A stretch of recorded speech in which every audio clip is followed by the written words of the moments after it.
Yeah! Woo!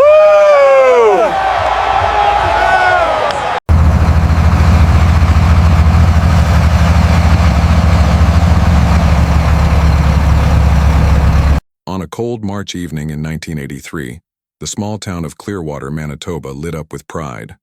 Their local hockey team, the Clearwater Falcons, had just pulled off the unthinkable, winning the provincial championship against a heavily favored rival. For weeks, the town had buzzed with anticipation, and now, after the final buzzer echoed through the rink, the stands erupted into celebration. Families cheered, banners waved, and players skated triumphantly across the ice, hoisting the gleaming silver trophy above their heads. For Clearwater, hockey wasn't just a sport. It was the heartbeat of the community. The Falcons were more than a team. They were sons, brothers, neighbors, young men who had grown up skating on frozen ponds and dreaming of this very moment. Their victory meant everything to the town, and that night, the small rink felt like the center of the universe. The players laughed, hugged, and posed for photographs, sweat still dripping from their brows as the championship trophy glimmered under the arena lights. No one could have imagined that this would be the last time the Falcons were ever seen together. After the celebration, the players gathered their gear, packed up the team bus, and prepared for the 2-hour drive home. Parents kissed their sons goodnight, promising to see them in the morning for the victory parade that had already been planned. The town's mayor even gave a short speech outside the arena, declaring March 12, 1983, Falcons Day. Spirits were high, and laughter echoed as the bus pulled away into the snowy Manitoba night. But somewhere along that dark and lonely road, joy turned into silence. The bus never arrived. By dawn, anxious parents crowded the town square, waiting for their sons. Calls were made to nearby towns, but there had been no sightings of the bus. The RCMP was alerted, and soon search parties fanned out across highways and country roads. Still, there was nothing, no skid marks, no wreckage, no trace of the team that had left the arena just hours earlier. The victory that had once brought joy now brought despair. Clearwater, a town that had just celebrated its greatest triumph, was thrust into its darkest hour. For weeks, the story dominated national headlines. Hockey team vanishes after championship win. The Falcons became more than just a local team. They became a mystery that baffled investigators and haunted families for decades. To this day, residents of Clearwater remember that night with a strange mixture of pride and sorrow. The photographs from the championship, players smiling, arms around each other, the trophy held high, remain frozen in time, symbols of both triumph and tragedy. And as one elderly fan later said, that night they were heroes. By morning they were gone. The Clearwater Falcons left the championship arena in high spirits. The players, still buzzing with excitement, piled onto the team bus with their gear bags slung over their shoulders.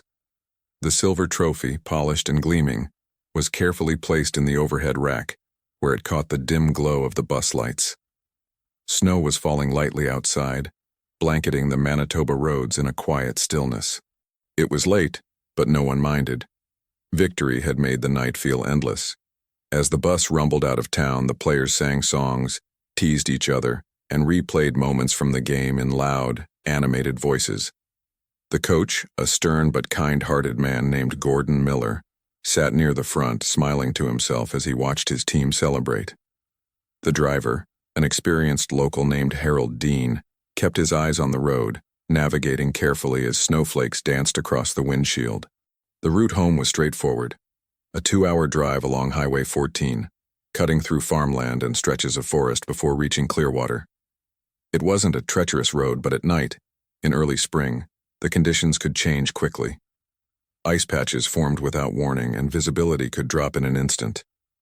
Still, Harold had driven it countless times and knew every curve by heart. Sometime around midnight, the bus was spotted by a trucker heading west.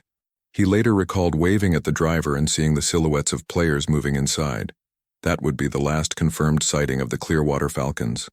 When dawn broke, parents gathered outside the town's community center, expecting to welcome their sons home. The parade was set to begin that afternoon, and the streets had already been decorated with banners.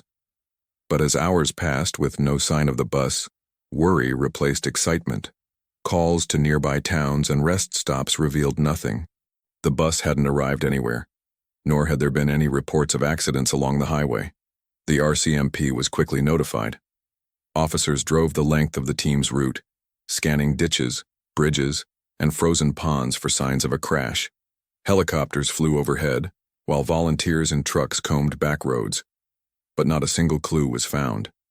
It was as if the bus had driven into the night and vanished. For the families, panic turned to anguish.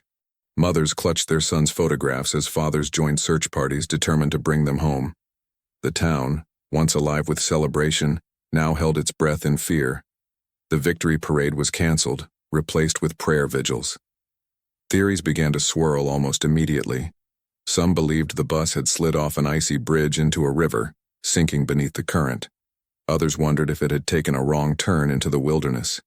A few even whispered darker possibilities, that someone had intercepted the team that night. But one truth was undeniable. An entire hockey team, a coach, and a bus driver had disappeared without leaving behind a single trace. And Manitoba had never seen anything like it. The disappearance of an entire hockey team stunned Manitoba. Within hours of the alarm being raised, the Royal Canadian Mounted Police launched one of the largest search operations the province had ever seen. Officers, volunteers, and family members flooded the snowy roads, retracing every mile the Clearwater Falcons should have traveled that night. Helicopters were deployed at dawn, their searchlights sweeping over endless white fields and frozen rivers. Pilots scanned for tire tracks, skid marks, or the twisted metal of a wreck hidden beneath the snow. On the ground, rescue teams walked shoulder to shoulder through ditches and tree lines, probing with poles in case the bus had veered off the road. Search dogs barked as they sniffed through brush and frozen reeds, but they found nothing. The bus seemed to have vanished into the dark, leaving no evidence of where it had gone. Even the truck driver who had last seen it could only say that everything appeared normal. No smoke, no flashing lights, no sign of distress. Just a bus full of celebrating boys heading home after the greatest victory of their lives. The community of Clearwater refused to give up. Parents stood at the trailheads with binoculars scanning the horizon. Farmers checked their land for any sign of disturbance. Volunteers drilled holes into frozen lakes, lowering sonar equipment to search beneath the thick ice. Still, the results were the same: silence. As the days stretched into weeks, frustration grew. How could a full-sized bus simply disappear? Rumors began to swirl. Some said the bus must have crashed into a frozen river and sunk beneath the ice. Others whispered of foul play, bandits, hijackers, or even a planned disappearance. Theories were fueled by the sheer impossibility of the situation. Meanwhile, the families clung to hope. Flyers with the boys' faces were plastered across towns, gas stations, and post offices. The championship photo of the team holding the trophy became a symbol of both pride and tragedy. Mothers lit candles in their windows each night, hoping their sons would somehow find their way home. The RCMP, under growing pressure, expanded the search area. They investigated logging roads, abandoned barns, and remote cabins. They questioned locals about strange activity that night, suspicious vehicles, noises, or lights in the woods. Yet every lead collapsed. There were no signs of violence, no evidence of an accident, no trace of the Falcons or their bus. After 3 months, the official search was scaled back. It was the decision no one wanted to hear. The families felt abandoned, betrayed by the silence of the investigation. For Clearwater, the loss was immeasurable. The rink where the Falcons had played now sat empty, a ghostly reminder of what had been taken. But the questions never faded. Where had the bus gone? How could an entire team vanish on a familiar road, leaving nothing behind? The search may have ended, but the mystery had only begun. When the official search was scaled back, Clearwater found itself trapped between grief and speculation. With no evidence to anchor the tragedy, theories began to flourish, some rational, others wild and unsettling. Around kitchen tables, in diners, and at the rink, people whispered their own versions of what might have happened to the Clearwater Falcons. The most common explanation was the simplest. The bus had slid off an icy road and into one of the many lakes or rivers that dotted the Manitoba landscape. Winter ice could easily conceal a vehicle, and if the bus had gone under during the storm, the waters might have swallowed it whole. This theory was strengthened by the fact that the team had disappeared in March, when ice was thinning, dangerous, and unpredictable. Searchers had drilled and scanned dozens of lakes, but some remained untouched, too deep, too vast, or too remote to explore fully. For many, this seemed the most likely answer. Others were convinced that the bus had taken a wrong turn down one of the many logging roads that crisscrossed the forest. These roads were poorly maintained, twisting through miles of wilderness, and it wasn't impossible for the driver to have gotten lost in the heavy snowfall. But critics argued against this theory. Harold Dean, the bus driver, knew those highways better than anyone. He was meticulous, careful, and unlikely to make such a fatal mistake. Then there were the darker rumors. Some locals whispered about foul play, bandits or hijackers intercepting the team. The idea seemed far-fetched, but in the absence of evidence, it grew.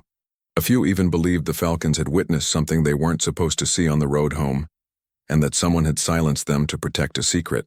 Still others spun stranger theories. Tales of ghost lights and phantom roads emerged from old folklore, merging with the tragedy to create eerie campfire stories. Some insisted the bus had entered a stretch of highway known for accidents, a place locals called the Vanishing Mile. Was it just coincidence? Or had the Falcons fallen victim to something beyond explanation? For the families, these theories were a double-edged sword. Each offered the possibility of an answer, but none provided the closure they so desperately needed. Mothers clung to the idea of an accident, believing their sons had died quickly without suffering. Fathers worried about the rumors of foul play, tormented by the thought of violence. The RCMP, under public pressure, tried to temper the speculation, insisting that the most logical explanation was still an accident, likely a crash into deep water, but they could not explain why no debris, no oil slicks, and no personal belongings had surfaced. The silence of the wilderness mocked every effort to make sense of the case. By the end of 1983, Clearwater had become a town haunted by whispers. The Falcons' championship win was no longer remembered as a triumph, but as the beginning of a mystery that refused to fade. And with each passing year, the theories only grew stranger. As the months turned into years, one theory began to dominate all others, that the Clearwater Falcons bus had gone into a lake. Manitoba was dotted with them, thousands of bodies of water, many deep, many remote, some hardly mapped at all. For locals, lakes were both a source of life and a constant danger, especially in early spring when ice was brittle and deceptive. Fishermen, who knew the lakes better than most, became convinced that one in particular held the secret. Just off the team's route lay Coldwind Lake, a wide, deep stretch of water notorious for its unpredictable ice. Several families recalled telling investigators in 1983 to search there, but the lake had been dismissed at the time as too far off course. Still, rumors persisted that the bus could have slid on black ice, veered through a patch of trees, and plunged into Coldwind's waters without leaving a visible trace. Over the years, divers were sent into the lake multiple times. Each expedition stirred hope, but each ended the same way, empty-handed. The depths were murky, the sediment thick, and visibility often reduced to inches. Coldwind had swallowed boats before, even a snowmobile or two, but never had it given them back. If the bus is there, one diver told reporters, it's resting in silence, and it doesn't want to be found. Stories began to form around the lake. Fishermen spoke of hearing strange echoes across the ice, like the faint hum of an engine beneath the surface. Others claimed to have seen shapes moving in the water during the thaw, shadows too large to be fish. These accounts blurred the line between folklore and investigation, but they fueled the belief that Coldwind Lake was more than just another theory. It was the answer. The families of the Falcons gathered at its shores more than once, holding vigils by the frozen water. They tossed flowers into the lake, praying they might land near where their sons rested. Yet the absence of proof remained unbearable. No debris, no windows, no shattered glass ever drifted to the surface. Each thawing spring was another cruel reminder that the water kept its secrets. Investigators, too, felt the weight of Coldwind. Many admitted privately that the lake was their strongest lead, but technology at the time limited what could be done. Sonar sweeps were crude, unable to penetrate its depths. By the late 1980s, the official search had dwindled, leaving families to wrestle with unanswered questions. For Clearwater, Coldwind Lake became a symbol. Parents warned their children not to wander near it. Teenagers dared each other to skate across its surface at night, and stories grew of ghostly players rising from the ice. The town's grief had merged with superstition, and Coldwind's waters seemed darker with every passing year. But nearly 2 decades later, in 2002, the lake would finally give up something long hidden beneath its frozen surface, something that shocked everyone who had waited for answers. By the mid-1990s, the disappearance of the Clearwater Falcons had transformed from an active investigation into a lingering wound. The RCMP still carried the file, but without new evidence, the case remained cold. Families were left to live in limbo, unable to move forward yet unable to hold on to hope. For many, it felt as if time itself had frozen the night the team vanished. Each year, on the anniversary of the championship win, Clearwater held a vigil at the local rink.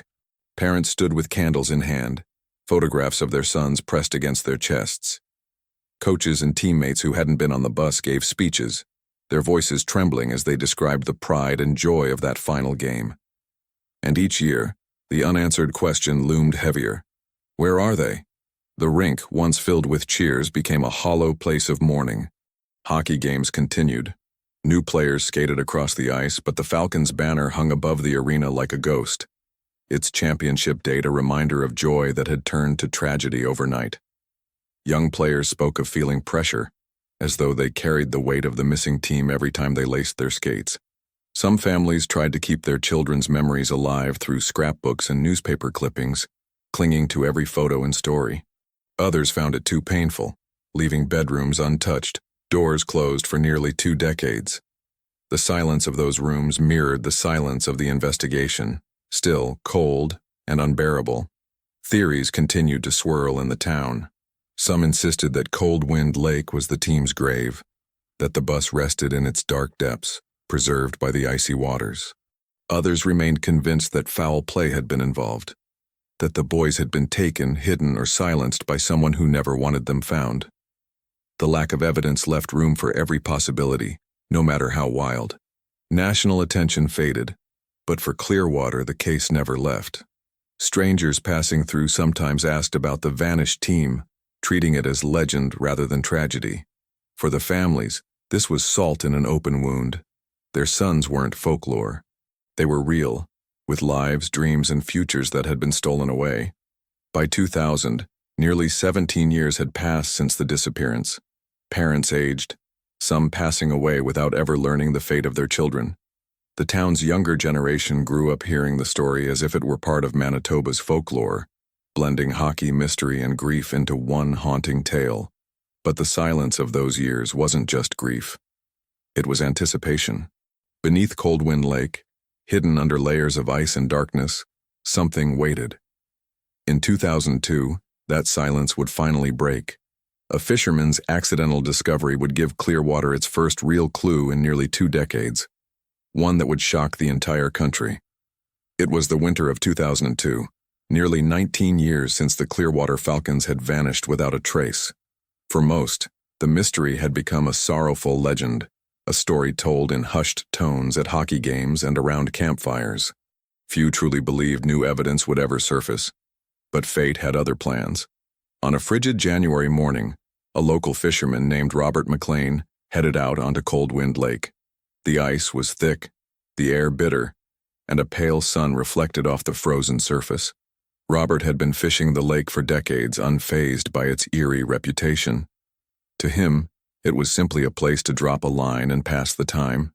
But that morning, as his auger drilled through the ice, the blade struck something solid. Not stone, not wood. Something metallic. Curiosity overcame him. He widened the hole, chipping away at the ice until the object came into view. At first, he thought it was a piece of old equipment, maybe scrap metal from a snowmobile. But when he pulled it free, his breath caught in his chest. The object gleamed faintly beneath layers of rust and frost. A silver trophy. Stunned, Robert turned it over in his hands. Despite years beneath the ice, the engraving was still legible. Manitoba Provincial Champions, 1983. It was the Clearwater Falcons' missing championship trophy, the very one they had held high on the night of their greatest triumph. Word spread like wildfire. Within hours, the RCMP and local media descended on Coldwind Lake. The trophy was taken into custody, photographed, and displayed in front-page headlines across the nation. For the first time in 19 years, there was undeniable proof that the Falcons' story had not ended on that snowy highway. The discovery sent shockwaves through Clearwater. Families wept as they saw the images of the trophy, both a symbol of pride and a cruel reminder of loss. "It's them," one mother said softly, clutching her son's old hockey jersey. "They were here. They've been here all along." Investigators immediately reopened the case. If the trophy had been in the lake, then perhaps the bus and the players rested there too. Divers were called in once again, this time with more advanced sonar equipment than had been available in the 1980s. The ice was drilled, sonar scans were taken, and the lake floor was mapped in painstaking detail. But just as in the past, the waters resisted. The sediment was thick, the depths unpredictable, and visibility almost non-existent. Hours turned into days, days into weeks. Aside from the trophy, nothing else surfaced. No bus, no remains, only silence. Still, the presence of the trophy was undeniable. Someone, or something, had placed it there. Had the bus gone under, scattering its contents across the lake? Or had the trophy been deliberately thrown in to mislead searchers? The questions were darker than ever.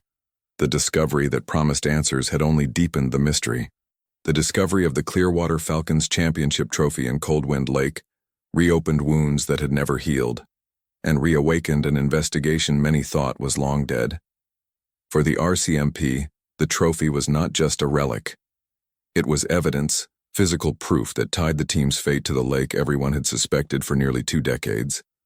A task force was assembled, combining veteran officers who had worked the case in the 1980s with younger investigators armed with modern technology. Their mission was clear: search Coldwind Lake once more, this time with no shortcuts, no assumptions, and no hesitation. The first step was mapping the lake in its entirety. Sophisticated sonar scans created detailed images of the lakebed, something unimaginable in 1983. The results were unsettling. The scans revealed several large irregular shapes resting deep in the silt, too distorted to identify but too large to dismiss. Could one of them be the bus? Divers were sent in, but conditions remained treacherous. The water was pitch black, visibility reduced to mere inches. The silt was so thick that a single movement clouded the water for hours. Divers reported eerie experiences, shadows shifting in the darkness, metallic sounds echoing faintly, the constant feeling of being watched. None of these could be explained, but they only added to the lake's growing reputation as cursed. The community followed every update with bated breath. For families, the discovery of the trophy had reignited hope, but also dread. If the bus was indeed at the bottom of the lake, then so too were their loved ones. The possibility of closure came with the pain of finality. Meanwhile, theories resurfaced and grew bolder. Some investigators believed the trophy had been thrown from the bus as it sank, carried by currents until it lodged in the ice where the fishermen found it.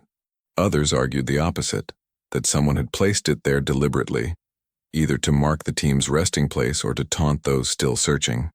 The reopening of the case also drew attention from the national press. Documentaries were produced, interviews aired, and speculation flourished. Coldwind Lake became infamous across Canada, a place where victory had turned to silence, where a team had vanished, and where the truth lay just beyond reach. Despite weeks of searching, the new investigation reached the same frustrating conclusion as before. The trophy was real, the lake was vast, and the Falcons remained missing. Divers returned empty-handed, their reports filled with nothing but silt, debris, and shadows. The shapes detected by sonar could not be confirmed as wreckage. For Clearwater, the disappointment was crushing. Hope had flared, only to dim once more. Families found themselves caught between relief that their children might finally be at rest, and anguish that no clear answers had surfaced. Yet the reawakened investigation left one undeniable fact. Something was in Coldwind Lake. Whether it was the bus, pieces of the wreck, or something else entirely, The water held secrets. And for the first time in 19 years, Clearwater felt they were closer than ever to learning the truth. If the lake was willing to give it up. With the discovery of the Clearwater Falcons championship trophy frozen into the ice of Coldwind Lake, speculation reached fever pitch. Everyone, from professional investigators to local townsfolk, felt compelled to revisit the mystery and weigh in on what could have truly happened to the team that fateful night in 1983. The most widely accepted theory remained the most tragic. The team bus had slid off the road and into Coldwind Lake. Supporters of this explanation argued that the conditions on the night of March 12th were treacherous. Snowfall, icy patches, and poor visibility could have made even an experienced driver like Harold Dean vulnerable. If the bus had hit black ice and careened into the water, it might have broken through thin ice and sunk quickly, carrying players, coach, and driver with it. The lake's depth and thick sediment could easily have swallowed the wreck, explaining why no remains or debris had surfaced in nearly 2 decades. But skeptics pointed out holes in this theory. If the bus had plunged into Coldwind, why hadn't more objects floated up over the years? Seat cushions, luggage, or even fragments of glass should have been carried to the surface. The trophy's discovery raised further questions. Why had only it appeared and in such a visible location? Was it really carried by currents, or had someone placed it there on purpose? That suspicion led to the second major theory: human involvement. Some believed the team had been victims of foul play. Perhaps the bus had been hijacked, its passengers taken elsewhere, and the trophy dumped into the lake as a cruel diversion. Others whispered darker conspiracies, suggesting that the Falcons had stumbled upon something or someone that night and were silenced because of it. Without bodies, the door remained open for these unsettling possibilities. A third theory pointed to Coldwind's folklore.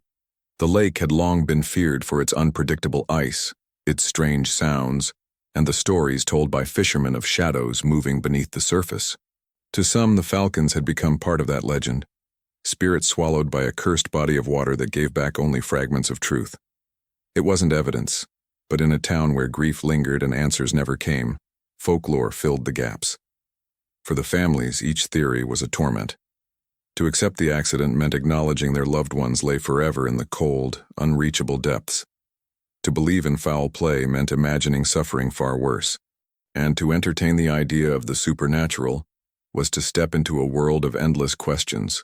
The RCMP tried to hold the line, leaning toward the simplest explanation: a tragic accident. But even they admitted the trophy's discovery did not fit neatly into the narrative. Someone somehow had disturbed the silence of Coldwind Lake.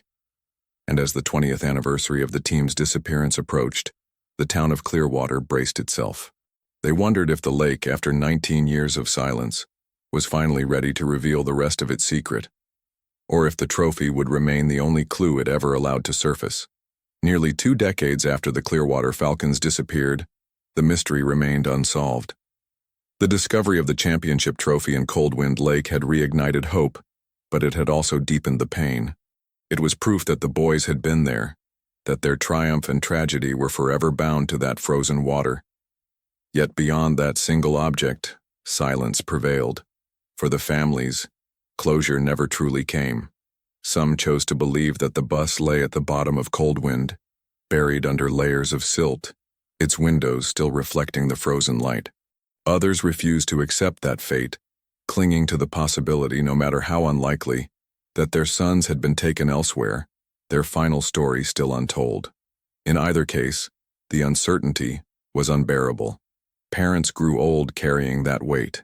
Some passed away with unanswered prayers, their children's rooms left untouched as if waiting for a return that would never come. The town of Clearwater itself changed. The rink where the Falcons had played still displayed the 1983 championship banner, but it no longer symbolized joy alone. It was a reminder, a ghost hanging over every new team that took to the ice. Young players grew up hearing the story not as history but as legend, how a team had won glory one night and then vanished into the cold the next. To skate beneath that banner was to feel both pride and sorrow. Coldwind Lake, once an ordinary body of water, became infamous. Journalists, documentary crews, and curious travelers came year after year, hoping to glimpse the place that had swallowed a hockey team. Some brought sonar, others cameras, but all left with the same conclusion. The lake gave nothing back. It kept its secrets, offering only the haunting image of a trophy frozen into the ice. Folklore grew around the tragedy. Fishermen told stories of hearing echoes on the lake at night, faint shouts, the clang of skates on ice, or the low hum of an engine beneath the water. Teenagers dared each other to venture onto its frozen surface, whispering that the shadows beneath the ice weren't fish at all, but the falcons themselves. The line between fact and legend blurred, and the disappearance became more than a cold case. It became a myth woven into Manitoba's identity. But for those who had loved the boys, it was never just a story. It was the faces at the dinner table that never came home, the laughter that went silent, the dreams that ended on a snowy highway. The championship they had won was still celebrated, but always with an ache, an awareness that triumph and tragedy had been bound together in the same night. As one grieving mother said during a vigil at the lake's shore, "They gave everything for this town, and the lake took them. The trophy came back, but not my son. Maybe that's all we'll ever get." And so the Clearwater Falcons remain suspended in time, heroes of a victory forever overshadowed by their disappearance. Their legacy is not only the game they won, but the mystery they left behind, a haunting reminder that some stories are never meant to be fully told.